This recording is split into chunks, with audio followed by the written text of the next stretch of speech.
నిన్ను కోరి సీరియల్లో ఈరోజు ఎపిసోడ్ చాలా ఉత్కంఠభరితంగా సాగుతుంది. కామాక్షి, శృతి పికిల్స్ వ్యాపారంలో ఇబ్బందులు ఎదుర్కొంటారు. శృతి విరాట్తో దగ్గరవ్వడానికి ప్రయత్నిస్తుంది. చంద్రకళ తన ప్రతీకారంతో వారిని ఇబ్బంది పెడుతుంది. నిన్ను కోరి సీరియల్ ఈరోజు ఎపిసోడ్లో కామాక్షి, శృతి పికిల్స్ కొన్న కస్టమర్ ఇంటికి వస్తుంది. మోడ్రన్ పికిల్స్ మీవేనా? చాలా డిఫరెంట్ కాంబినేషన్లో పచ్చళ్ళు చేశారు అని అడుగుతుంది. అవును, కలబంద కాకరకాయ. అది ప్రత్యేకంగా షుగర్ పేషెంట్స్ కోసం చేశాం అని కామాక్షి చెబుతుంది. మా ఆయనకు షుగర్ లేదు కానీ మీరు పెట్టిన పచ్చడి తిని హాస్పిటల్ పాలయ్యారు అని లేడీ కస్టమర్ చెప్పి కామాక్షి, శృతిని తిడుతుంది. కామన్ సెన్స్ వాడి అయినా పచ్చళ్ళు పెట్టండి. లేదా ఇంకోసారి ఇలాంటి పచ్చళ్ళు పెడితే ఊరుకోను అని వార్నింగ్ ఇచ్చి వెళ్ళిపోతుంది కస్టమర్.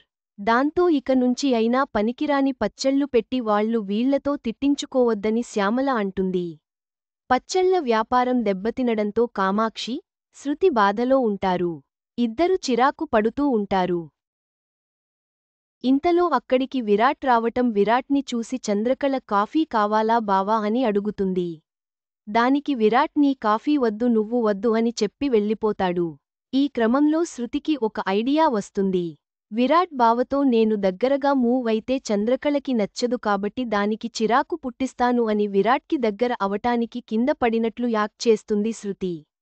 అలాగే కాళ్ళు బెనికినట్లు, నొప్పి బాగున్నట్లు, అస్సలు నడవలేకపోతున్నట్లు విలవిలలాడుతున్నట్లు నటిస్తుంది శృతి. అదంతా యాక్టింగ్ అని చంద్రకళకు కన్నుకొట్టి సైగ చేసి మరి చూపిస్తుంది శృతి. అది చూసి దీన్ని ఏదానా చేయాలి అని చంద్రకళ అనుకుంటుంది.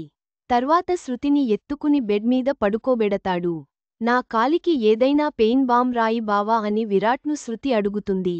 బామ్ కాదు ఉమ్మెత్త ఆకుతో కాలికి మర్దన చేస్తే నొప్పి త్వరగా తగ్గుతుందని శాలిని చెబుతుంది. దాంతో కామాక్షి వెళ్లి ఉమ్మెత్త ఆకు తీసుకొని గ్రైండ్ చేస్తుంది. అది సరిగా గ్రైండ్ అవ్వకపోవడంతో చంద్రకళ వచ్చి అందులో నీళ్లు పోయమని చెబుతుంది. నీళ్ల కోసం కామాక్షి వెళ్ళినప్పుడు చంద్రకళ అందులో దురదగుంటాకులు కలుపుతుంది. ఆ ఆకులను శృతికి రాస్తాడు విరాట్. కొద్దిసేపటి తర్వాత శృతి, కామాక్షి దురదతో గోక్కుంటూ ఇబ్బందిపడతారు. అప్పుడు చంద్రకళ వచ్చి వాళ్లతో నేను అందులో దురదగుంటాకు కలిపానని, ఇదే మీకు శిక్ష అని చెబుతుంది.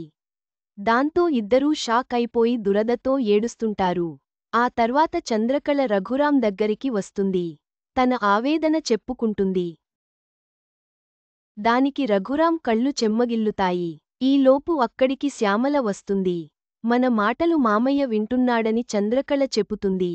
దానితో అందరూ వస్తారు. ఇన్నాళ్ల నుంచి మావయ్య మన మాటలు వింటున్నాడు అని చెప్పడంతో అందరూ చాలా హ్యాపీగా ఫీల్ అయిపోతారు. దాంతో శ్యామల వచ్చి నువ్వే అన్నయ్యని చల్లగాలికి తీసుకెళ్లి మాట్లాడుతూ ఉండు. తను త్వరగా కోలుకుంటాడని చంద్రకళతో చెబుతుంది. రఘురాంని చంద్రకళ తీసుకెళ్తుంటే అక్కడ కింద పడేటట్లు శాలిని ప్లాన్ చేస్తుంది. దానికి తగినట్లుగానే డోర్మ్యాట్ తగిలి చంద్రకళ కింద పడుతుంది. వీల్ చైర్లో ఉన్న రఘురాంని వదిలేస్తుంది చంద్ర. మెట్ల పైనుంచి రఘురాం కిందపడిపోతాడు. తలకు దెబ్బ తగిలి రక్తం వస్తుంది.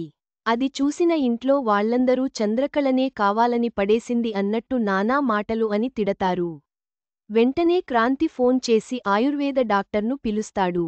ఆయుర్వేద డాక్టర్ వచ్చి చెక్ చేసిన తర్వాత పర్వాలేదు సౌమ్యంగానే ఉన్నారు. కానీ అంత అజాగ్రత్తగా ఉంటే ఎలా అని చెప్పి వెళ్ళిపోతాడు. దాంతో చంద్రకళని అందరూ విమర్శిస్తారు. దానికి చంద్రకళ చాలా బాధగా దిక్కుతోచని స్థితికి గురైపోతుంది. పక్కకు వెళ్లి బాధపడుతుంటుంది. శాలిని ప్లాన్ సక్సెస్ అవుతుంది. అక్కడితో నేటి నిన్ను కోరి సీరియల్ ఎపిసోడ్ ముగుస్తుంది. చివరిగా చంద్రకళ ప్రతీకారంతో శృతి మరియు కామాక్షి ఇబ్బందుల్లో చిక్కుకుంటారు. రఘురాం ప్రమాదానికి గురవుతాడు. నిన్ను కోరి సీరియల్లో తదుపరి ఎపిసోడ్లో ఏం జరుగుతుందో చూడాలి.